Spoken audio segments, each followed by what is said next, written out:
Na kani ang bunga sa akong mga pagpiso sa halos hapit upat ka tuig sa Manila para mausab ang pamaagi sa pagpangubra sa inyo sa Byronos Corinti. Kay akong giingon na ang ilang computation sa pagpangubra sa Corinti alkanse kayo mga konsumante.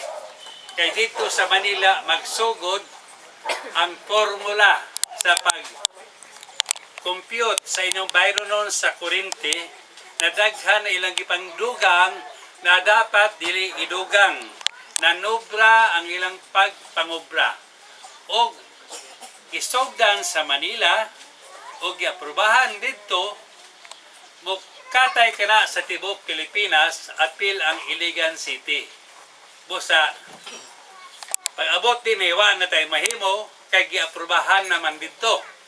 Pero nakita nako tungod sa akong katakos, tungod sa akong experience, tungod sa akong personal knowledge, kay ako pagmata nako Corinti na ang gistoryahan sa lamisa o sa 40 ka tuig na kana na among gistoryahan halos kada adlaw na-memorize ko na gyud ang negosyos Corinti ug makita nako og dunay bay binuang og wala.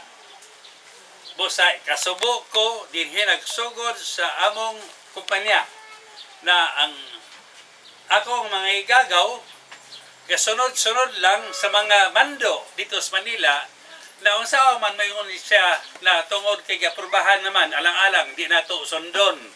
Pero ingon ko binuang man kana kay binuang man katong sa Manila. So dili na ako malalis ako mga igagaw kay kamo di ra ba mo kasabot og kana magkaso-kaso mga pamilya may ilog kana kay dunay mga interes niya na ana no. So dito ko sa Manila nagpadayon sa akong pakigpisog para sa inyong interes. Kay unsay ihatag dito sa Manila mao sa ihatag dinhi sa negosyos Corinti ug kamo maalaot kay kamo makabayad og halos doble kay gitugta naman ang doble sa pagpangubra dito sa Manila. Kanina dokumento nadawat ako karon adlaw. Natuman na gyud ang akong pagigbisog dito na hinganlan reviewhon i-audit ang pamaagi dito sa pagpangubra sa mga konsumantes Manila kay daghang sayop, daghang erroneous sa mga assumptions na nahitabo na hinuon imbes ang bagong balaod magpaubos sa Byronos Corinti gisirit hinuon ang Byronon nato sa Corinti. Nabaliktad kay gibinuangan.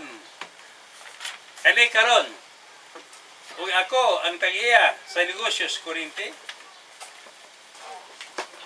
ako na say mahugbagan nini. Ug huna-huna sa problema. Kamo ra ba gyud nakadabulan gani sige makita ninyo kana meter reader may hindi na anasad pagali ka bayad sa kana anasad nirviewson mo ang mga asawa ra ba gyud mahugbagan way mo niya na stress naapay mga disgrasya na ang cancer mo mulutaw ang cancer kaya nga itong kalawasan nanay cancer cells mutukar lang ka na o sige kang ma-stress sige kang makulbaan mo luya mo lisensya o maigo ka busa tuo ka mo sa ako mas daghan nangamatay